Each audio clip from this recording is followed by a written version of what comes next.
प्रिय विद्यार्थियों, 7वीं कक्षा के छात्रों, हमारा पाठ है समाज सत्य में सरकार की भूमिका और किताब का नाम है सामाजिक एवं राजनीतिक जीवन भाग 2। हम कुछ पॉइंट पर डिस्कस करते हैं। आशा है कि आप ध्यानपूर्वक से सुनेंगे और इनके मेन उद्देश्यों को, मेन टॉपिकों को कॉपी में लिखते जाएंगे। स्वास्थ्य सेवा और समानता। क्या सबके लिए पर्याप्त स्वास्थ्य सेवाएं उपलब्ध हैं? हम भारत में ऐसी स्थिति का सामना कर रहे हैं जहां निजी सेवाएं तो बढ़ रही हैं परंतु सार्वजनिक नहीं।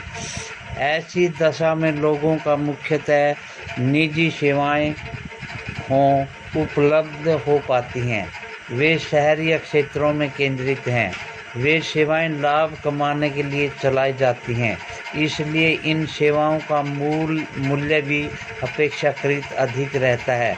दवाइयाँ महंगी होती हैं, बहुत से लोग उन्हें खरीदने में समर्थ नहीं होते और इसलिए एक परिवार में बीमारी होती है तो उन्हें ऋण लेना पड़ता है। अधिक पैसा कमाने के लिए निजी सेवाएं पर्याप्त ऐसे कार्यों को प्रोत्साहित करती हैं जो सही नहीं हैं। कई बार सस्ते तरीके उपलब्ध होने पर भी उसका उपयोग नहीं किया जा सकता। उदाहरण के लिए प्राय देखा जाता है कि बहुत से डॉक्टर अनावश्यक दवाइयाँ, इंजेक्शन का सेलाइन बॉटल आदि की सलाह देते हैं, जबकि साधारण दवा या गोली पर्याप्त हो सकती है। यह है कि जनसंख्या में 20% लोग ही बीमारी के दौरान आवश्यक दवाइयों को खरीदने में सक्षम होते हैं। वे लोग भी जिन्हें हम गरीब नहीं समझते, दवा संबंधी खर्चों को उठाने में कठिनाई का अनुभव करते हैं। एक अध्ययन में यह पाया गया है कि जो लोग अस्पताल में किसी बीमारी या चोट लगने के कारण भर्ती नहीं होते, उनमें से 40% लोग खर्चों का भुगतान करने के लिए पैसे उधार लेते हैं या अपनी कुछ संपत्ति बेच देते हैं। गरीब लोगों के लिए परिवार में हर बीमारी की चिंता और मुसीबत का कारण बन जाती है। इससे भी बड़ी बात यह है कि ऐसी स्थिति में बार बार आती है। गरीब लोग पहले ही पोषण की कमी का शिकार होते हैं। वे परिवार उतना भोजन नहीं खाते जितना उन्हें खाना चाहिए। उन्हें जीवन की आधारभूत आवश्यकताएं जैसे पीने का पानी, घर के लिए पर्याप्त जगह, साफ वातावरण तक उपलब्ध नहीं हो पाता है और इसलिए उनके बीमार पड़ने की संभावना अधिक होती है।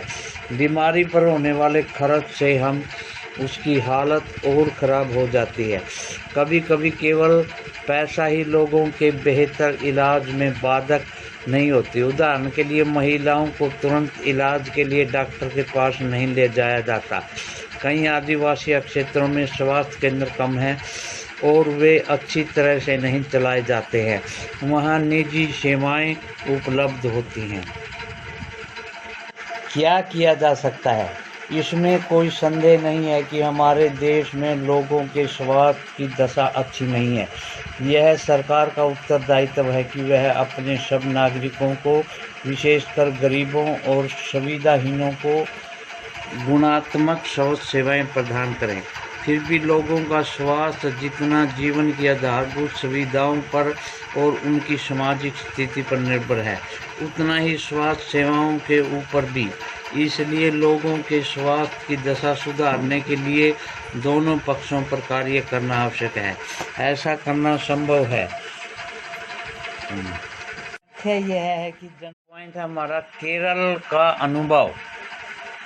1996 में केरल सरकार ने राज्य में कुछ महत्वपूर्ण परिवर्तन किए। राज्य के पूरे बजट का 40% पंचायतों को दे दिया गया। इसमें पंचायत अपनी आवश्यकताओं को योजनाबद्ध कर उनकी पूर्ति कर सकती थी। इससे गांव के लिए पीने का पानी, आहार, औरतों के विकास और शिक्षा शिक्षा आदि के लिए उचित व्यवस्था सुनिश्चित करना संभव हो सका है। इसके फलस्वरूप जल वितरण, स्वास्थ्य सेवाओं की जांच की गई, स्कूलों और आंगनबाड़ियों के काम को सुनिश्चित किया गया और गांव को विशेष समस्याओं पर ध्यान दिया गया। स्वास्थ्य केंद्रों में भी सुधार किया गया। इन सब कार्यों से स्थिति में सुधार आया। इनके प्रयत्नों के बाद भी कुल समस्या तो बनी रही, जैसे दवाइयों की कमी, अस्पतालों में अपर्याप्त बिस्तर, पर्याप्त डॉक्टरों का न होना आदि। इन समस्याओं को दूर करने की आवश्यकता होती है। आइए अब हम एक अन्य देश का उदाहरण देखते हैं। स्वास्थ्य संबंधी मुद्दों पर उसकी कार्यपद्धति को जानें। कोस्टा रिका का तरीका।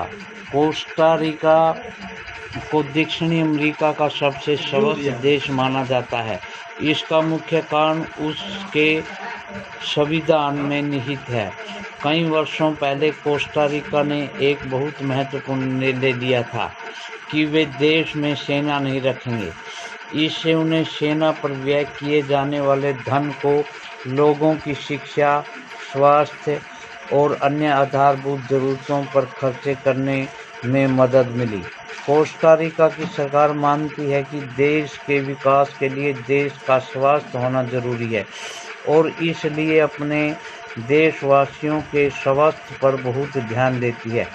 कोस्टा रिका की सरकार अपने सभी निवासियों को स्वस्थ रखने के लिए मूलभूत सेवाएं व सुविधाएं देती हैं, जैसे पीने का सुरक्षित पानी, सफाई, पोषण और आवास। स्वास्थ्य की शिक्षा को बहुत महत्वपूर्ण माना जाता है और सभी स्तरों पर स्वास्थ्य संबंधी ज्ञान शिक्षा का एक जरूरी भाग है।